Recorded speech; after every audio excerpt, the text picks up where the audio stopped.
നമസ്കാരം, എല്ലാവർക്കും my not ബുക്കിലേക്ക് സ്വാഗതം. ചേര ഭരണകാലത്ത് പദവാരം എന്നറിയപ്പെട്ടിരുന്ന നികുതി ഏത്? ചേര ഭരണകാലത്ത് പദവാരം എന്നറിയപ്പെട്ടിരുന്ന നികുതി ഏതാണ്? അപ്പോൾ ഈ ഒരു പോർഷൻ വരുന്നത് നമ്മുടെ സിലബസിൽ വരുന്ന കേരള ചരിത്രം എന്ന പോർഷനിലാണ് അല്ലേ. അപ്പോൾ ചേരഭരണം അതുപോലെ പദവാരം എന്ന് പറയുന്നത് ഏതായിരുന്നു? ഭൂനികുതിയാണ്. ഭൂനികുതി. ഈ പദവാരം എന്ന് വെച്ചാൽ 10-1 എന്നുള്ള അർത്ഥമാണ്. നമുക്കറിയാം ജന്മി കുടിയെടുപ്പ് ആ ഒരു സമ്പ്രദായത്തിലാണ് ഇത് വരുന്നത്. ഭൂനികുതിയാണ് പദവാരം എന്ന് പറയുന്നത്. അപ്പോൾ നമുക്ക് ഇതുമായിട്ട് ബന്ധപ്പെട്ടെന്ന് പറയുമ്പോൾ കേരളത്തിന്റെ ചരിത്രം ആ ഒരു പ്രധാനപ്പെട്ട പോയിന്റ്സ് എല്ലാം നമുക്ക് പഠിക്കണം. അപ്പോൾ നമുക്ക് സ്റ്റാർട്ട് ചെയ്യാം. കേരളം ഉൾപ്പെടെയുള്ള ദക്ഷിണേന്ത്യ മുഴുവൻ വ്യാപിച്ചു കിടന്നിരുന്ന ഒരു സംസ്കാരത്തെ പറ്റിയാണ് നമുക്ക് ആദ്യം പഠിക്കാനുള്ളത്. അത് സംഘകാല സംസ്കാരമാണ്. എന്താണ് സംഘകാല സംസ്കാരം എന്ന് പറഞ്ഞാൽ കേരളം ഉൾപ്പെടെ ദക്ഷിണേന്ത്യ മുഴുവൻ വ്യാപിച്ചിരുന്ന ഒരു സംസ്കാരമായിരുന്നു. അപ്പോൾ ഈ ഒരു സംസ്കാരത്തെ തമിഴകം എന്നാണ് വിശേഷിപ്പിച്ചിരുന്നത്. തമിഴകം എന്നാണ് ഈ സംസ്കാരത്തെ വിശേഷിപ്പിച്ചിരുന്നത്. ദക്ഷിണേന്ത്യ മുഴുവൻ വ്യാപിച്ചു കിടക്കുന്നതിനാൽ. അതായത് ആന്ധ്രാപ്രദേശിലെ തിരുപ്പതി അഥവാ വെങ്കടം മുതൽ കന്യാകുമാരി വരെയുള്ള പ്രദേശമായിരുന്നു. പണ്ട് തിരുപ്പതി അറിയുന്ന വെങ്കടം എന്നായിരുന്നു, കന്യാകുമാരി കുമരി എന്നായിരുന്നു. ഇപ്പൊ ആന്ധ്രാപ്രദേശിലെ തിരുപ്പതി മുതൽ കന്യാകുമാരി വരെയുള്ള പ്രദേശമായിരുന്നു തമിഴകം. ഇനി ഈ പഴന്തമിഴ് പാട്ടുകളുടെ സമാഹാരങ്ങളാണ് സംഘസാഹിത്യം എന്ന് അറിയപ്പെടുന്നത്. സംഘസാഹിത്യം. കാരണം ഈ സംഘകാല സാഹിത്യത്തിലെ പ്രധാന ഭാഷ ഏതാണെന്ന് ചോദിച്ചാൽ അപ്പോൾ നമ്മൾ എന്തു പറയണം? തമിഴ് ഭാഷയാണ് സംഘകാല സാഹിത്യത്തിലെ പ്രധാന ഭാഷ എന്ന് പറയുന്നത്.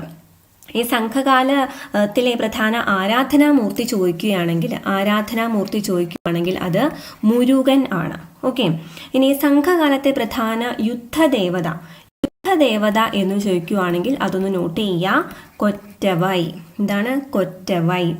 ഇനി ഇതിനകത്ത് തമിഴ് സാഹിത്യ ഗ്രന്ഥങ്ങളെ പറ്റി ഇവിടെ കൊടുത്തിട്ടുണ്ട്. അതായത് സംഘകാല കൃതികൾ: തൊൽക്കാപ്പിയം, നറ്റിണை, കുറുന്തൊകை, ഐങ്കറുനൂറ്, പതിറ്റുപത്ത്, അകനാനൂറ്, പുറനാനൂറ്, പരിപാടൽ, കലിത്തൊകൈ, തിരുക്കുറൾ, ചിലപ്പതികാരം, മണിമേഖല എന്നൊക്കെ കൊടുത്തിട്ടുണ്ട്.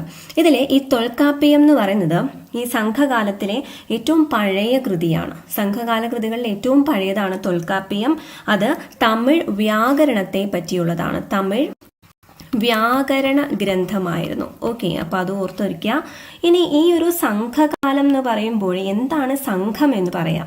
അതായത് വൈഗാ നദിയുടെ തീരത്ത് മധുര പ്രദേശത്ത് രൂപം കൊണ്ട ഒരു പണ്ഡിത സഭയായിരുന്നു ഈ സംഘം എന്നറിയപ്പെട്ടിരുന്നത്. സംഘം എന്ന് വെച്ചാൽ അതൊരു സംസ്കൃത പദമാണ്. അതിന്റെ അർത്ഥം എന്ന് വെച്ചാൽ കൂട്ടം, അല്ലെങ്കിൽ നമ്മൾ അസംബ്ലി, കോളേജ് എന്നൊക്കെ നമ്മൾ പറയില്ലേ, ആ ഒരു മീനിങ് ആണ് വരുന്നത്. ഈ സംഘകാല കവയത്രികളിലെ ഏറ്റവും പ്രമുഖ ആരായിരുന്നു? അത് ഔവയാറായിരുന്നു. ഔവയാർ. ഇനി നമുക്കിവിടെ പറയാം, തമിഴ് കൃതികൾ കുറച്ച് നോക്കാം. അതിൽ ആരാണ് രചിച്ചത് എന്ന് ചിലപ്പോൾ ചോദിക്കാൻ സാധ്യതയുണ്ട്. അതിൽ നമ്മളിപ്പോൾ പറഞ്ഞ തിരുക്കുറൾ എന്ന് പറഞ്ഞ വളരെ ഫേമസ് ആയിട്ടുള്ളതാണ്. അത് രചിച്ചത് തിരുവള്ളുവരാണ്. തിരുവള്ളുവർ.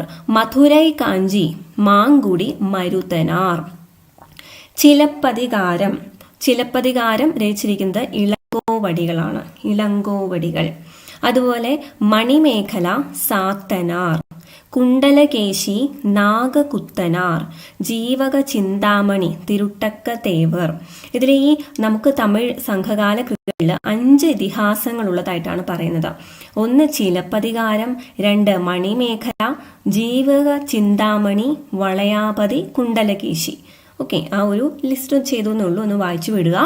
അപ്പോൾ ഇതില് ഈ മധുരൈ കാഞ്ചി എന്ന് പറയുന്ന കൃതിയില് അതിലാണ് ഓണത്തെ പറ്റി പരാമർശിക്കുന്നത് മധുരൈ കാഞ്ചിയിലാണ്. അതുപോലെ നമ്മുടെ കേരളത്തെ പറ്റി ആദ്യമായിട്ട് പരാമർശിക്കുന്നത് പതിറ്റുപത്ത് എന്ന കൃതിയിലാണ്. ഏതാണ്? പതിറ്റുപത്ത്. അതിലാണ് ഈ ചേര രാജാക്കന്മാരെ പറ്റിയും പ്രതിപാദിക്കുന്നത്. ഇനി ഏതാണ് തമിഴ് ബൈബിൾ എന്നറിയപ്പെടുന്നത്? തിരുക്കുറളാണ്. അതുപോലെ തമിഴ് ഒഡീസി എന്നറിയപ്പെടുന്നത് ഏത് കൃതിയാണ്? മണിമേഖല. തമിഴ് ഇലിയഡ് എന്നറിയപ്പെടുന്നത് ചിലപ്പതികാരം. അപ്പോൾ ഇത് മാറിപ്പോവാതെ പഠിക്കാം. തമിഴ് ബൈബിൾ, തിരുക്കുറൾ, ബൈബിൾ എന്നുള്ളതിൽ ഇൾ ഉണ്ട്, തിരുക്കുറൾ.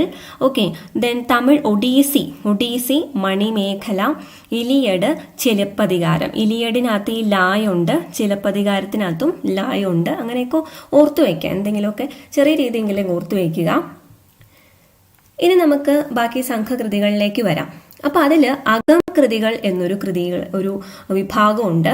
അകം കൃതികൾ എന്താണ്? അകം കൃതികൾ പ്രേമ സംബന്ധമായ ഇതിവൃത്തമുള്ള പാട്ടുകളെ അകം കൃതികൾ എന്ന് പറയുന്നു. അപ്പോൾ നമുക്ക് ഇങ്ങനെ കുറച്ച് കാര്യങ്ങൾ പഠിച്ചതിന് ശേഷം പ്രധാനപ്പെട്ട ചോദ്യങ്ങളും ഉത്തരങ്ങളുമായിട്ട് ഈ ഒരു വീഡിയോയുടെ അവസാനം ഉണ്ട്. അപ്പോൾ അവസാനം വരെ കാണുക. അപ്പോൾ ഏതൊക്കെയാണ് അകം കൃതികൾ?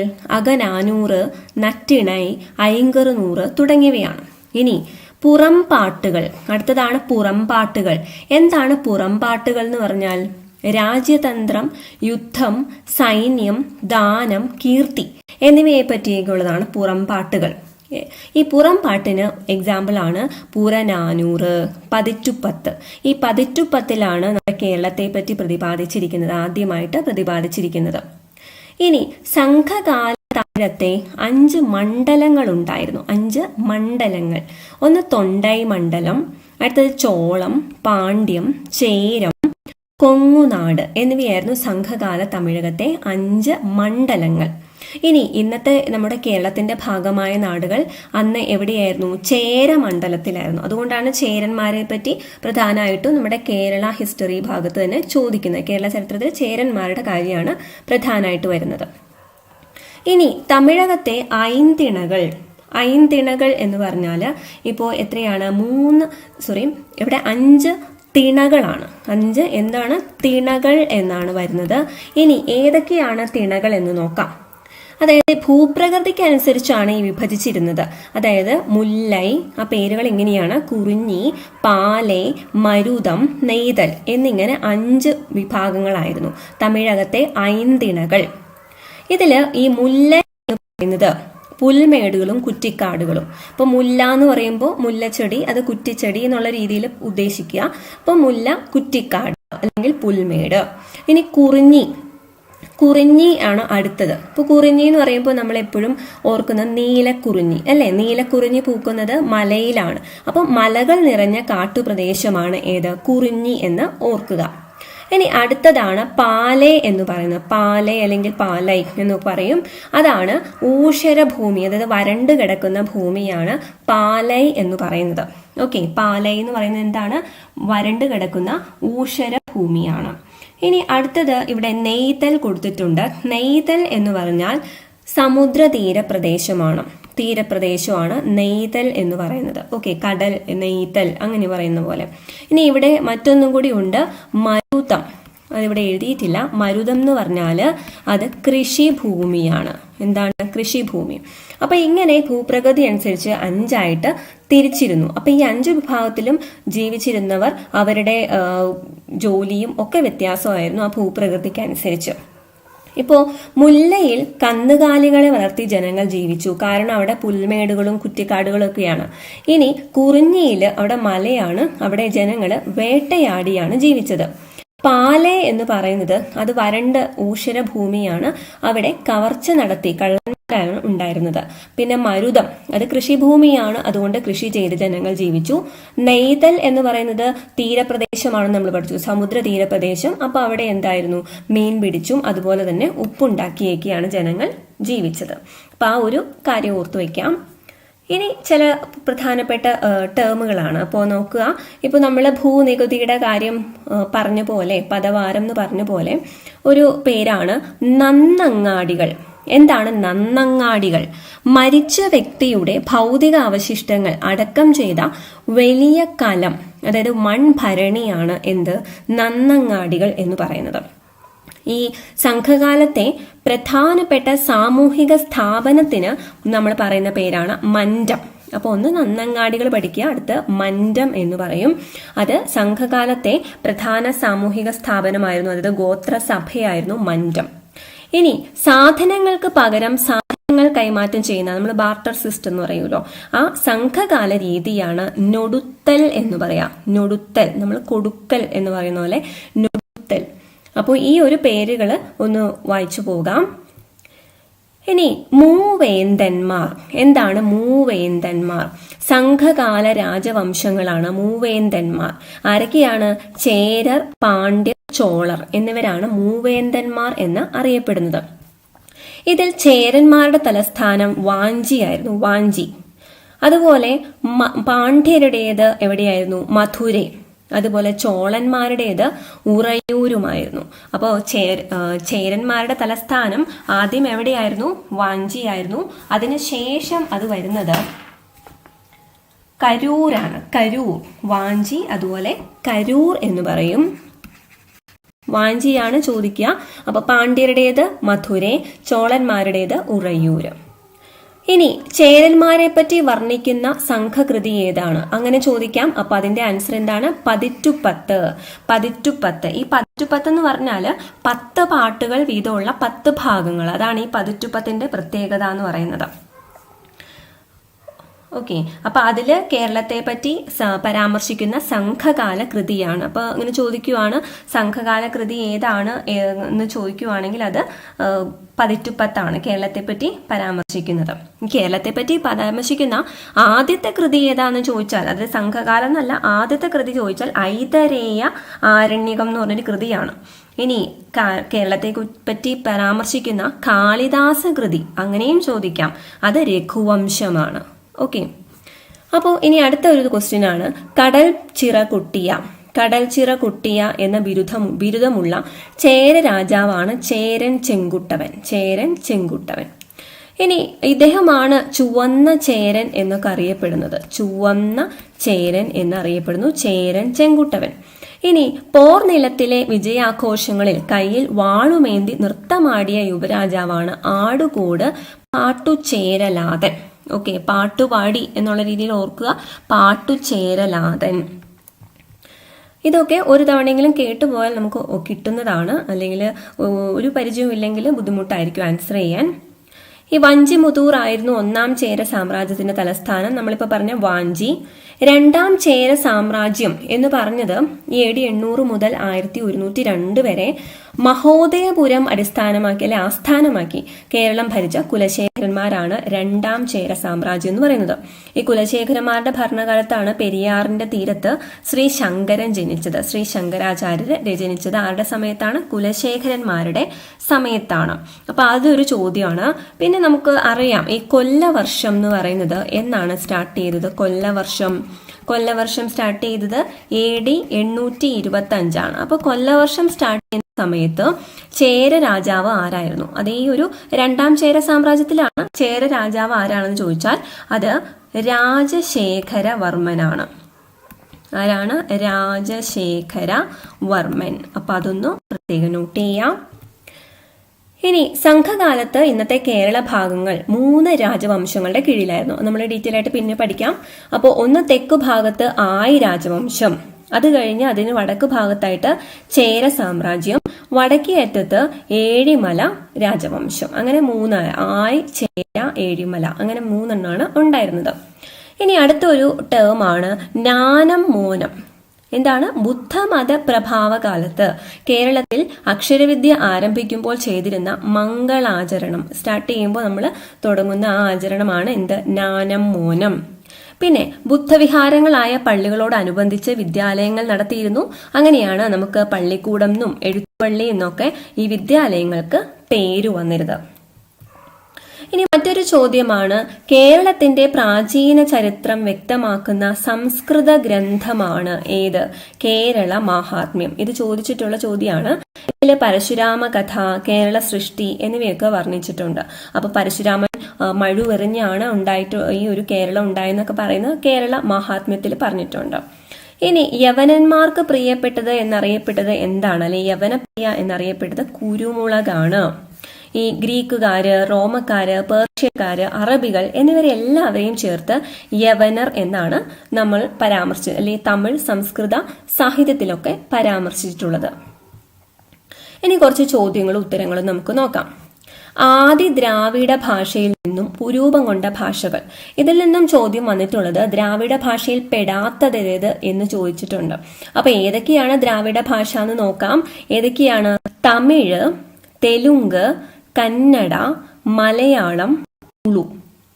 തമിഴ്, തെലുങ്ക്, കന്നഡ, മലയാളം, തുളു. ചില സമയത്ത് ഹിന്ദി ഓപ്ഷനായിട്ട് കൊടുക്കാറുണ്ട്. അപ്പൊ അതാണ് അവിടെ തെറ്റുവരിക. അപ്പൊ തമിഴ്, തെലുങ്ക്, കന്നഡ, മലയാളം, തുളു എന്നിവയാണ് ആദി ദ്രാവിഡ ഭാഷയിൽ നിന്നും രൂപം കൊണ്ട ഭാഷകൾ. സംഘകാലത്ത് തൊണ്ടൈനാടിന്റെ തലസ്ഥാനം അത് കാഞ്ചിയായിരുന്നു. കാഞ്ചി അല്ലെങ്കിൽ കാഞ്ചീപുരമായിരുന്നു തൊണ്ടൈനാടിന്റെ തലസ്ഥാനം. ഇനി ഉറയൂർ എന്ന് പറയുന്ന ഏത് രാജ്യത്തിന്റെ തലസ്ഥാനമായിരുന്നു? നമ്മളിത് കുറച്ചു മുമ്പ് പഠിച്ചതാണ്. ചോള രാജ്യത്തിന്റെ തലസ്ഥാനമായിരുന്നു. പാണ്ഡ്യ രാജ്യത്തിന്റെ തലസ്ഥാനം മധുര അല്ലെങ്കിൽ കൂടലായിരുന്നു. ഓക്കെ.